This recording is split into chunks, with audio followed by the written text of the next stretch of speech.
March 23, 1945.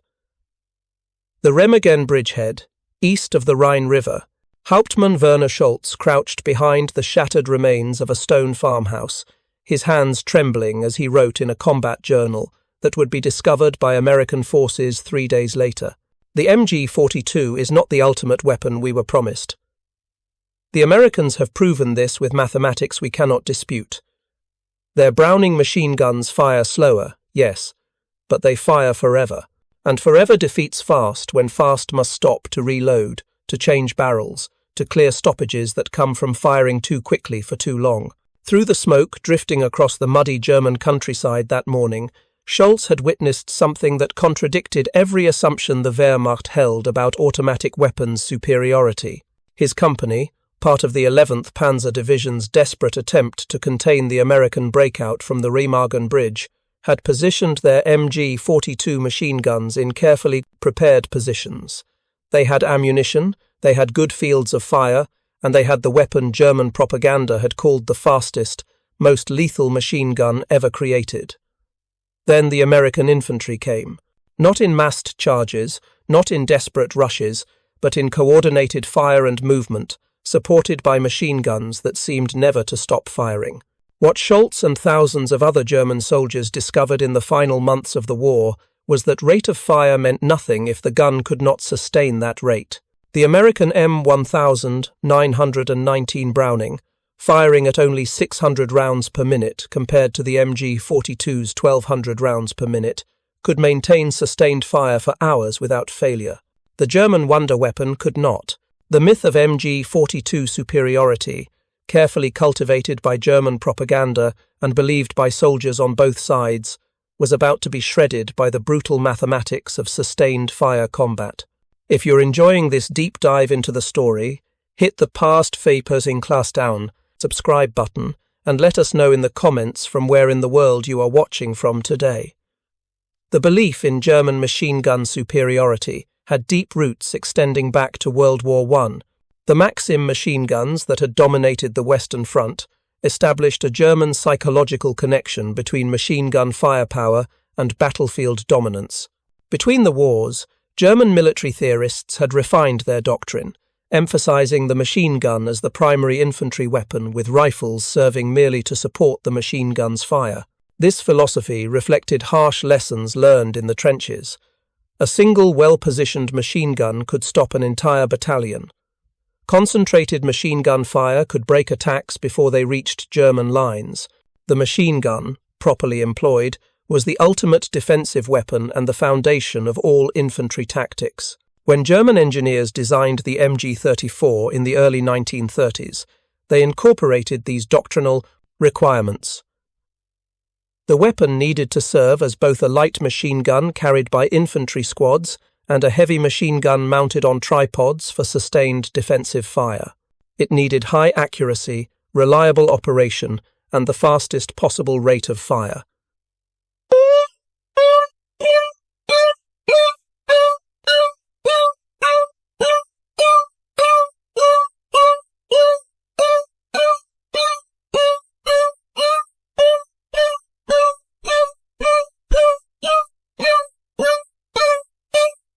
Firing at 800 to 900 rounds per minute, it outpaced every contemporary machine gun. Its roller-locked bolt system provided accuracy at longer ranges. Its design allowed quick barrel changes for sustained fire missions. German infantry squads built their tactics around the MG34, with riflemen serving primarily to protect the machine gun and suppress enemies while it displaced. But German ordnance officers believed they could do better. In 1937, design work began on an improved weapon that would become the MG42. The specifications demanded even higher rates of fire, simpler manufacturing, and complete reliability under all conditions. The resulting weapon exceeded expectations in some areas, while creating problems that would only become apparent under sustained combat conditions. The MG42, introduced in 1942, achieved a cyclic rate of fire between 1,200 and 1,500 rounds per minute, depending on bolt weight and recoil spring tension. This was nearly double the MG34's rate and far exceeded any Allied machine gun. The psychological impact of this rate of fire was immediate and devastating. Soldiers who heard the MG42's distinctive sound, a buzzsaw ripping noise rather than individual shots, learned to fear it instantly. The weapon's nickname, Hitler's Zipper, reflected the continuous sound of its fire.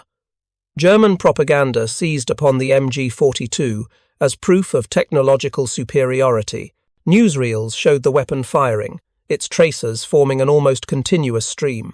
Training films emphasized its lethality, calculating that in the time an enemy soldier took 3 steps forward, an MG42 could fire 20 rounds. Combat reports from the Eastern Front described Soviet infantry attacks being shredded by MG42 fire before they closed within effective rifle range. The Americans entering combat in North Africa in 1942 and Italy in 1943 encountered the MG42 and initially accepted German claims about its superiority. After-action reports from Tunisia described devastating German machine gun fire. Intelligence assessments warned that the German MG42 outclassed American machine guns in rate of fire and suppressive effect. Some American units requested similar high rate of fire weapons to match German capabilities. But a few American officers, particularly those with extensive training in machine gun employment, began questioning whether rate of fire told the complete story. Captain James Morrison, a weapons instructor at Fort Benning before the war, and now a company commander in the 1st Infantry Division, conducted informal experiments after the Tunisia campaign using captured German equipment. Morrison's tests, documented in a report submitted to division headquarters in August 1943, revealed troubling characteristics of the MG42 that German propaganda never mentioned. The high rate of fire consumed ammunition at astonishing speeds. A single 3-second burst fired 60 rounds, emptying a 50-round belt in 2.5 seconds. Sustained fire required constant reloading, creating gaps in coverage that attacking infantry could exploit. More significantly, the high rate of fire generated extreme heat in the barrel. The MG42's quick-change barrel system allowed crews to swap barrels in seconds, but crews needed multiple spare barrels to maintain fire for more than a few minutes. Morrison's captured MG42 required barrel changes every 200 to 250 rounds. At 1,200 rounds per minute, this meant changing barrels every 10 to 12 seconds of actual firing time. The American M1919 Browning machine gun, by comparison, fired at only 450 to 600 rounds per minute depending on variant and adjustment. This seemed inferior on paper. German intelligence reports described the Browning as an obsolete design dating to World War I, slower than modern weapons, and reflecting American technological backwardness. German soldiers initially viewed the Browning with contempt, assuming their MG42s held overwhelming superiority. The reality proved different. The M1919's moderate rate of fire had been deliberately chosen by John Browning in his original design work during World War I. Browning, perhaps the most brilliant firearms designer in history, understood that machine guns served primarily to deliver sustained fire, not maximum instantaneous firepower. His design philosophy emphasized reliability, sustained fire capability, and conservation of ammunition over raw cyclic rate. The M1919 could fire continuously for extended periods without barrel changes. Tests conducted at Aberdeen Proving Ground in 1941 demonstrated that properly maintained M1919 guns could fire 500 rounds without requiring barrel changes. With adequate ammunition supply and basic maintenance, the weapon could maintain fire almost indefinitely at rates that would overheat and destroy any German machine gun. Lieutenant Colonel S.L.A. Marshall, the American military historian who conducted extensive post-combat interviews throughout the war, documented German reactions to sustained American machine gun fire in his reports from the Italian campaign. German prisoners consistently expressed shock at American machine guns that fired for minutes without pause. Obergefreiter Paul Richter, captured near Cassino in May 1944, provided typical testimony in his interrogation. We heard the American machine guns open fire. The sound was different from our MG42, slower and more regular. We assumed this meant American weapons were inferior. Then the firing continued. And continued. Our own machine guns would fire bursts, then pause to reload, to change barrels. The American guns never stopped. For 5 minutes, for 10 minutes, continuous fire. It was psychologically devastating. You could not move, could not advance, could not even maintain your position because the fire never lifted.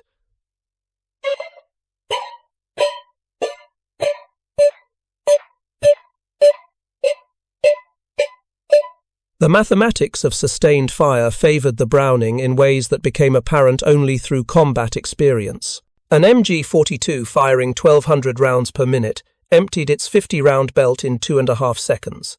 Reloading required approximately 3 to 5 seconds even for experienced crews. This meant that in any 10-second period, the MG42 fired for perhaps 5 seconds and reloaded for 5 seconds. Effective rate of fire, accounting for reload time, dropped to approximately 600 rounds per minute. The M1919, firing from 250-round belts, could fire for 25 seconds before requiring reload. Reloading took approximately 5 to 7 seconds for trained crews. This meant that in any 30-second period, the M1919 fired for approximately 25 seconds and reloaded for 5 seconds. Effective sustained rate was approximately 500 rounds per minute, nearly equal to the MG42's effective rate once reload time was considered.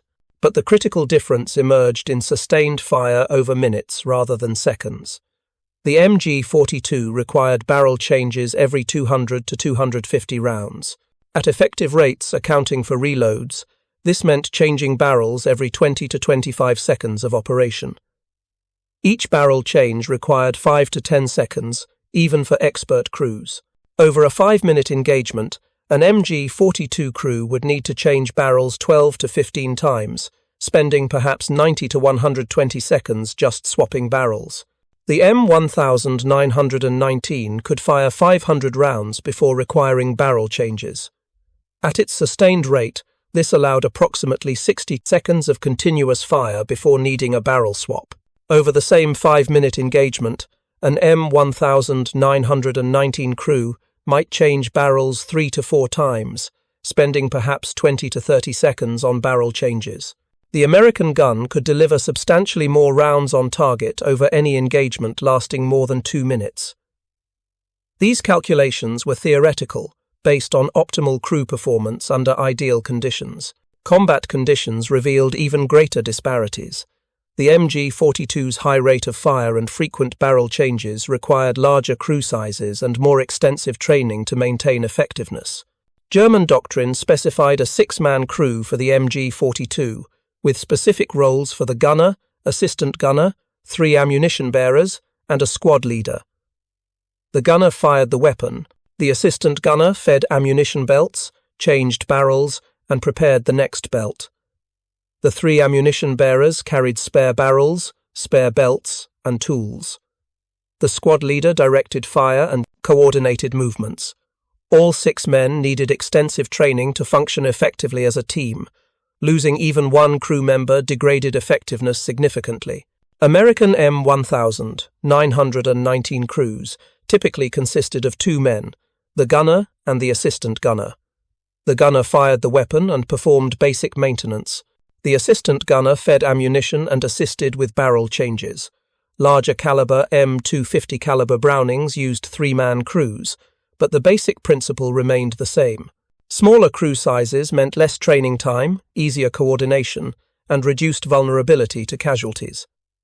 Feldwebel Kurt Zimmermann, a machine gun section leader who fought in Italy and later in France, documented his growing realization of American machine gun superiority in diary entries recovered after his capture in March 1945.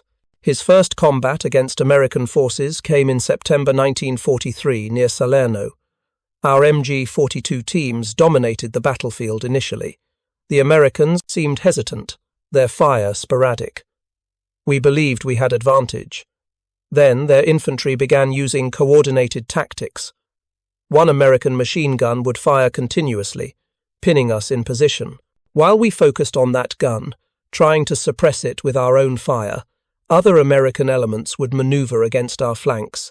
When we shifted our MG42s to engage the flanking forces, the original American gun was still firing. We could never silence all their guns simultaneously because they never stopped firing long enough for us to move. The sustained fire capability of American machine guns enabled tactics that German crews could not effectively counter. American infantry doctrine emphasized suppressive fire, using machine guns to pin German positions, while rifle squads maneuvered for better positions or flanking attacks. The M1919's ability to maintain continuous fire for minutes made this suppression effective. German doctrine, by contrast, emphasized precision fire and ammunition conservation. MG42 crews fired short bursts aimed at specific targets rather than continuous suppressive fire. This reflected both tactical preference and practical necessity.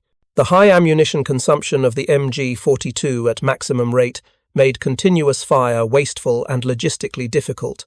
German crews learned to fire disciplined bursts, using the weapon's high cyclic rate to deliver many rounds on target in each burst, while preserving ammunition and barrels. This created a fundamental tactical difference that became more pronounced as the war progressed. American machine guns provided continuous suppression that kept German infantry pinned and prevented maneuver. German machine guns delivered intense but intermittent fire that was lethal when it engaged targets but created gaps that allowed American infantry to move. In a firefight between competent crews, the gun that maintained fire longer controlled the battlefield. The ammunition supply situation reinforced American advantages. American logistics provided effectively unlimited machine gun ammunition to forward units. Trucks delivered thousands of rounds to rifle companies regularly. Battalion supply officers rarely needed to restrict machine gun ammunition expenditure. Company commanders could authorize suppressive fire missions freely, knowing that replacement ammunition would arrive within hours or days at most. German logistics struggled to maintain adequate ammunition supplies. By 1944, ammunition shortages affected all German units on all fronts. Machine gun crews often operated under strict ammunition restrictions, with daily allowances limiting how much they could fire. Some units received as few as 1,000 rounds per machine gun per day, enough for only 8 minutes of sustained fire at the MG42's cyclic rate, or less than 2 minutes, accounting for reloads and barrel changes. Lieutenant Werner Vogel, a platoon leader in the 352nd Infantry Division, described ammunition constraints in a combat journal discovered after the war. "My platoon has 3 MG42s. Our daily ammunition allocation is 1,500 rounds total, 500 per gun. This sounds adequate until you calculate firing time. At our weapon's rate of fire, 500 rounds equals approximately 2.5 minutes of actual trigger time, spread across multiple engagements throughout the day. We must fire in short, carefully aimed bursts. We cannot afford sustained suppressive fire." Meanwhile, American machine guns fire continuously. They clearly have unlimited ammunition. The barrel change requirement created another dimension of the ammunition supply problem. Each MG42 required multiple spare barrels to maintain sustained fire. German logistics needed to supply not just ammunition but also spare barrels that were heavy, bulky, and difficult to transport in quantity. A typical MG42 squad carried 2 to 4 spare barrels, each weighing approximately 2 kilograms. With the weapon itself, ammunition, and other equipment, the total load for a 6-man crew exceeded 100 kilograms. American M1919 crews carried fewer spare barrels because they needed them less frequently. A typical American machine gun squad carried 1 spare barrel, sometimes 2. The reduced barrel change requirement meant less weight, simpler logistics, and fewer supply complications. Over extended campaigns, these small differences accumulated into significant advantages. The reliability issue compounded German problems. The MG42, despite its reputation for reliability, required careful maintenance to function properly. The high rate of fire and extreme operating temperatures created stress on components that caused failures under sustained use. The recoil booster at the barrel's muzzle required regular cleaning to prevent carbon buildup that affected cycling. The feed mechanism needed lubrication and adjustment to prevent jams. The bolt assembly required inspection and occasional replacement of parts. German armourers maintained MG42s to high standards when conditions allowed, but by 1944 and 45, as Germany's situation deteriorated, maintenance standards slipped, replacement parts became scarce. Qualified armourers were reassigned or killed. Units received replacement machine guns with unfamiliar manufacturing variations because different factories produced MG42s with slightly different specifications as wartime expedients. The American M1919 was substantially more forgiving of maintenance lapses. The design's moderate operating temperatures and lower stress levels meant that even poorly maintained weapons continued functioning. The simple, robust construction allowed field repairs by unit armourers using basic tools. Replacement parts were standardized across all manufacturers and readily available through supply channels. Technical intelligence reports filed by German ordnance officers who examined captured American machine guns documented this reliability advantage with professional frustration. Hauptmann Friedrich Bauer, an ordnance officer with the 7th Army in France, submitted a detailed report in August 1944 after examining multiple captured M1919 weapons. The American Browning machine gun represents a different design philosophy from our MG42, where we have maximized rate of fire and achieved brilliant results in that parameter. The Americans have optimized for sustained operation and logistical simplicity. The Browning fires perhaps half our rate, but examination of captured weapons shows they fire continuously for extended periods. We captured one Browning with clear evidence of having fired thousands of rounds recently. The barrel showed moderate wear, but the weapon functioned perfectly. The mechanism was dirty, yet it operated smoothly. This weapon had received minimal maintenance, yet it outperformed our carefully maintained MG42s in the critical parameter of sustained fire capability. The winter of 1944–45 provided the ultimate test of machine gun effectiveness under extreme conditions. During the Battle of the Bulge, American and German machine guns operated in sub-zero temperatures, deep snow, and conditions that challenged equipment and crews. The results demonstrated the consequences of different design philosophies under maximum stress. German MG42 crews discovered that extreme cold affected their weapons unpredictably.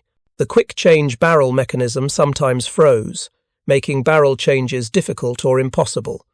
Lubricants thickened, causing sluggish operation or failures to feed. The high rate of fire meant that any malfunction required immediate attention, but frozen fingers and limited visibility made field repairs nearly impossible under combat conditions. Obergefreiter Hans Müller, a machine gunner in the 6th SS Panzer Army, kept notes during the Ardennes offensive that survived in German archives. His entry for December 19, 1944, described typical problems. Temperature is -15 Celsius. My MG42 fired 100 rounds this morning, then the barrel change mechanism froze. We attempted to free it using body heat and friction.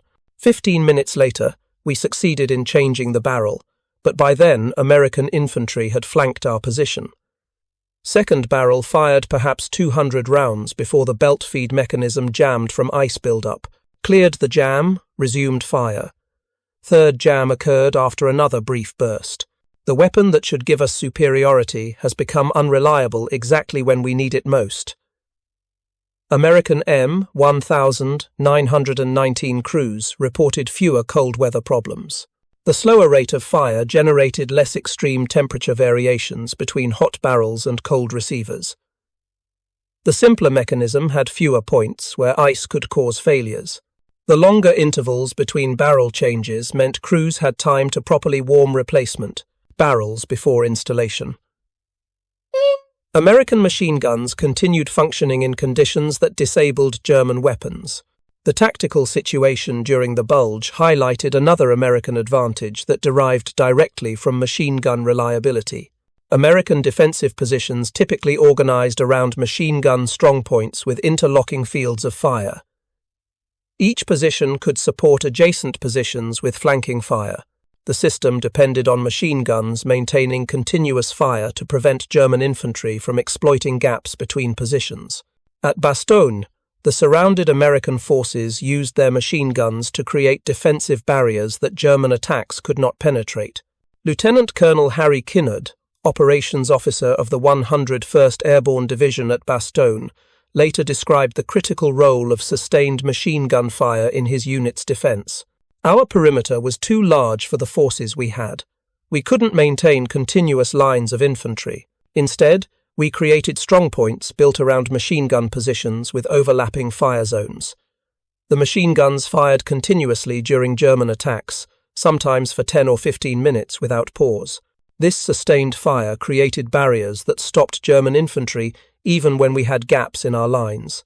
If our machine guns had required frequent barrel changes or suffered reliability problems, the Germans would have penetrated our perimeter.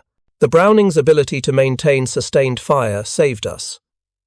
German after-action reports from the Bulge consistently noted American machine gun fire as a primary factor preventing tactical success. Stabsfeldwebel Kurt Zimmermann, whose diary chronicled his machine gun section's experiences, wrote on December 27, 1944, as the German offensive collapsed, "We have achieved nothing. American machine guns dominate every approach. We cannot mass for attacks because their guns pin us in place. We cannot infiltrate because their continuous fire covers all gaps.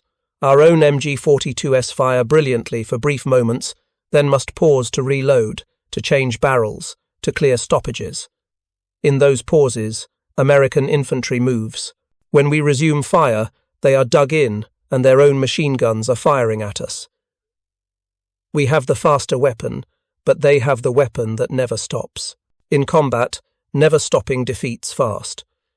If you find this story engaging, please take a moment to subscribe and enable notifications. It helps us continue producing in-depth content like this. The spring of 1945 brought Germany's final collapse and provided American technical intelligence with opportunities to systematically examine German equipment and interview German machine gun crews.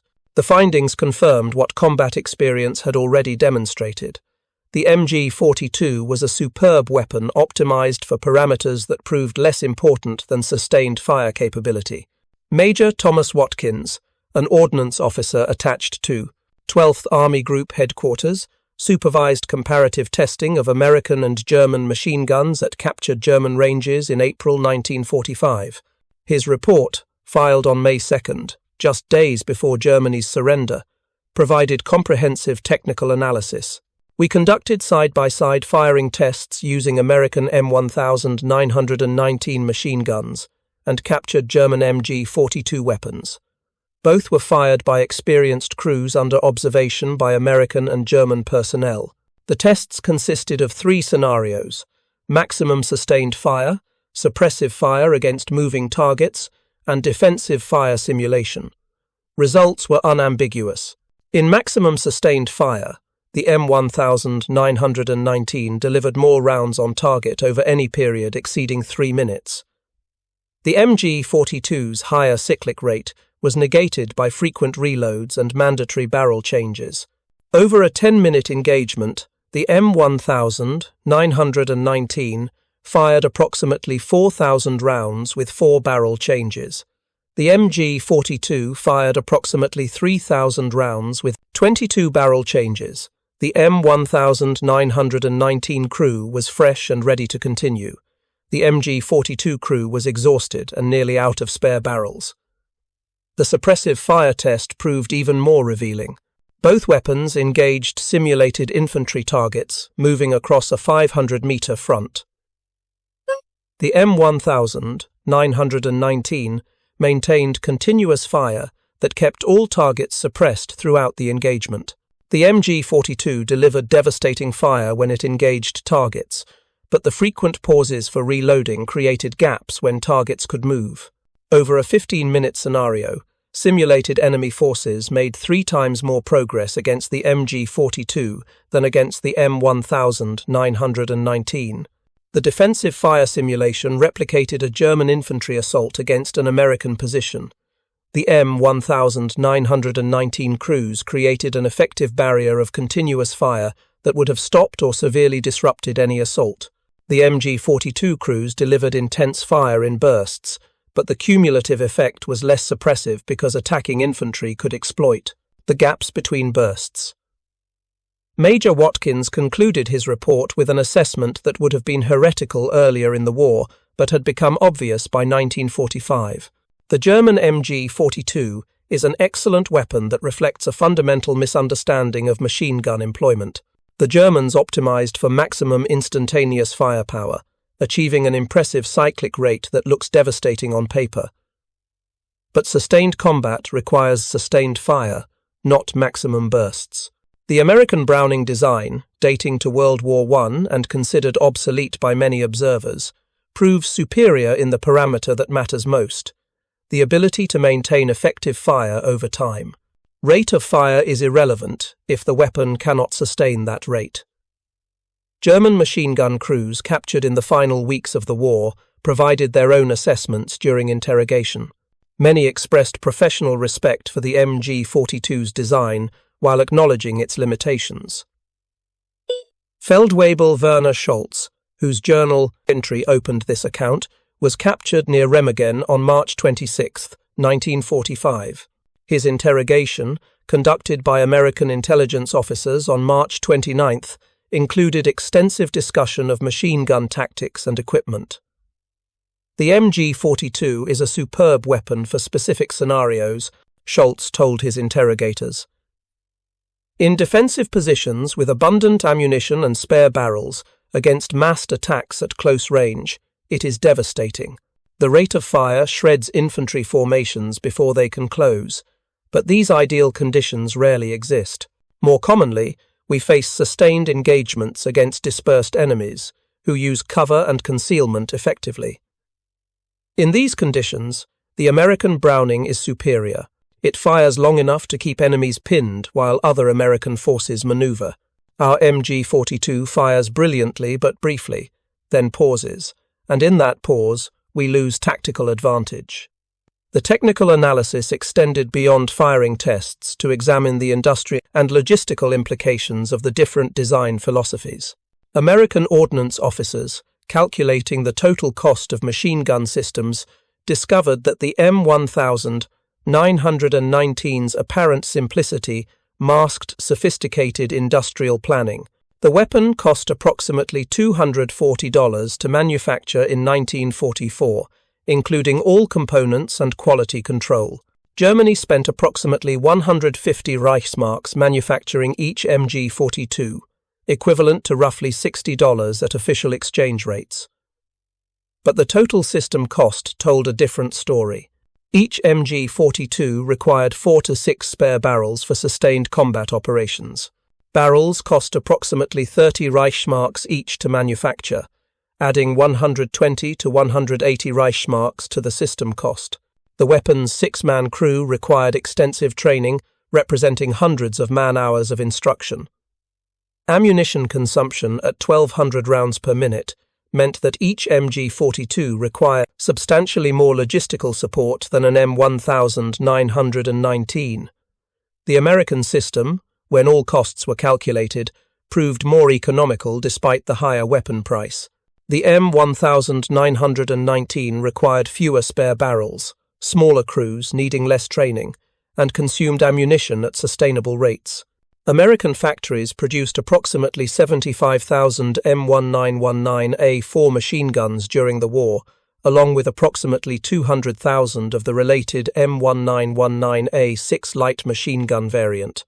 These weapons equipped American infantry divisions, armored divisions, and were supplied to Allied forces. German production of the MG42 reached approximately 400,000 units during the war. This seemed impressive until the barrel requirement was considered. At 4 spare barrels per weapon minimum, Germany needed to produce 1,600,000 barrels to fully equip 400,000 machine guns. German industry never approached this production level.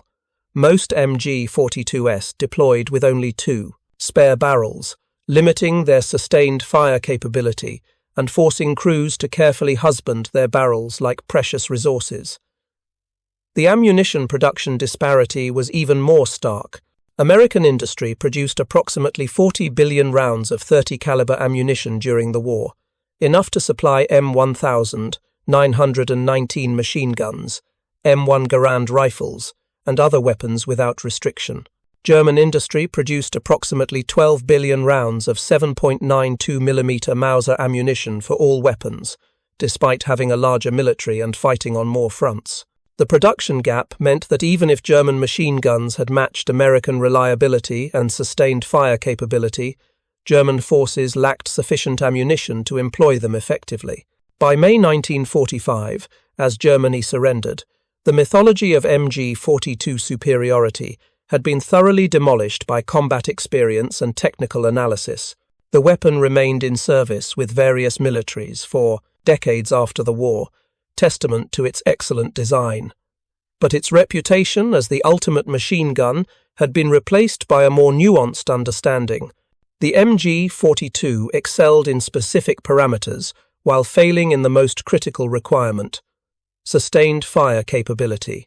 The American M1919 Browning, the supposedly obsolete design that German intelligence had dismissed as technologically inferior, proved superior in actual combat. Its moderate rate of fire, simple maintenance, and ability to maintain continuous fire for extended periods made it more effective than weapons with higher cyclic rates but lower sustained capability. The lesson was clear. In machine gun design, as in many aspects of warfare, sustained adequate performance defeats intermittent excellence. The post-war development of machine gun doctrine reflected these lessons. The United States continued developing Browning designs, creating the M60 machine gun that incorporated lessons from World War II. The M60 maintained moderate cyclic rates around 550 to 650 rounds per minute, emphasizing reliability and sustained fire over maximum rate. NATO forces adopted similar philosophies, with machine guns like the FN MAG achieving success through sustained fire capability rather than maximum cyclic rates. The Soviet Union, which had captured extensive German equipment and documentation, initially developed machine guns mimicking the MG42's high rate of fire. The SG-43 Goryunov and later PKM machine guns achieved cyclic rates of 600 to 750 rounds per minute, but Soviet designers incorporated improved barrel change mechanisms and design features that allowed sustained fire, suggesting they learned the same lessons about the limitations of excessive cyclic rates. Even Germany itself, when the Bundeswehr was established in the 1950s, adopted a modified version of the MG42 designated the MG3, but the new weapon incorporated significant changes reflecting combat experience. The cyclic rate was reduced to between 800 and 1,000 rounds per minute, still rapid but more sustainable than the original design. The barrel change mechanism was improved to function more reliably under all conditions. Training emphasized sustained fire techniques rather than maximum rate employment. The story of the M1919 versus the MG42 is ultimately about the difference between theoretical superiority and practical effectiveness. On paper, the MG42 dominated every specification comparison. Its cyclic rate was double the Brownings. Its design was more modern. Its combat reputation was fearsome. German propaganda and Allied intelligence agreed that it was the superior weapon. But combat revealed that theoretical advantages mean nothing if they cannot be sustained. The MG42's blazing rate of fire was lethal for seconds at a time, but battles lasted minutes or hours. The quick-change barrel system was elegant engineering, but changing barrels 15 times in 10 minutes, exhausted crews and depleted spare barrels rapidly. The weapon's reputation intimidated enemies psychologically, but psychology fails when continuous enemy fire pins your forces in place while their infantry maneuvers against your flanks. The M1919 Browning, dismissed as obsolete and inferior, won through persistence. It fired when German guns were reloading. It maintained suppression when German guns were changing barrels. It remained reliable when extreme conditions disabled more sophisticated weapons. It delivered more rounds on target over the time periods that mattered in actual combat. And perhaps most importantly, American industry could produce it, along with ammunition and spare parts, in quantities that sustained global combat operations. Hauptmann Werner Scholz, the German officer whose journal opened this account, survived the war and immigrated to the United States in 1951. In a 1972 interview for a military history project, he reflected on his combat experiences and the machine gun comparison that had occupied so much of his tactical thinking. We were taught that the MG42 was the ultimate infantry weapon, that its rate of fire made it unbeatable. We believed this completely. But combat is not about specifications or theoretical capabilities. Combat is about what works when you are cold, tired, frightened, and running out of ammunition. The American Browning worked. It fired when we needed to stop firing. It functioned when our weapons failed. It was there, maintaining fire, pinning us in place, controlling the battlefield through simple persistence. That is what superiority means in war. Not the fastest or the most advanced, but the weapon that still functions when everything else has failed. The technical reports, combat analyses, and veteran testimonies converged on a single conclusion that contradicted years of propaganda and assumption. The American M1919 Browning machine gun, through sustained fire capability, reliability, and logistical sustainability, was the superior weapon in actual combat conditions. The German MG42's higher cyclic rate, impressive though it was, proved less important than the ability to maintain fire over time. The mathematics were inescapable. 600 rounds per minute maintained for 10 minutes delivered more fire than 1,200 rounds per minute maintained for 2 minutes, with 8 minutes spent reloading and changing barrels. The slower gun that never stopped defeated the faster gun that constantly paused. In the end, the myth of MG42 superiority was shredded not by propaganda or intelligence analysis, but by the simple reality of American machine guns that maintained 600 rounds per minute of sustained fire until German forces broke, retreated, or surrendered. The lesson extended beyond machine guns to encompass fundamental principles of military equipment, design, and employment. Optimization for sustained operations defeats optimization for peak performance. Reliability under all conditions defeats sophistication that requires ideal conditions. Simplicity that enables mass production and field maintenance defeats complexity that requires specialized factories and expert technicians. These principles, learned through the comparison of two machine gun designs in World War II, remain relevant to all military equipment development. For the German soldiers who faced American machine gun fire in the final year of the war, the experience was transformative. They had entered combat believing German weapons were superior. They ended the war understanding that superiority is measured not in specifications, but in sustained performance under the worst possible conditions. The American Browning, the supposedly obsolete weapon that fired at only half the MG42's cyclic rate, proved superior in every way that mattered in actual combat. The story concludes where it began, with Hauptmann Werner Scholz, writing in his journal as American machine gun fire dominated the battlefield around Remagen in March 1945. His final entry before capture on March 26th summarized everything he had learned through months of combat against American forces. The Americans have taught us that rate of fire means nothing if you cannot sustain it. Their machine guns fire slower than ours, but they fire forever. Forever defeats fast. Persistence defeats power. Reliability defeats sophistication. We built the faster weapon. They built the better weapon. There is a difference, and that difference has determined the outcome of this war. Thank you for watching. For more detailed historical breakdowns, check out the other videos on your screen now, and don't forget to subscribe.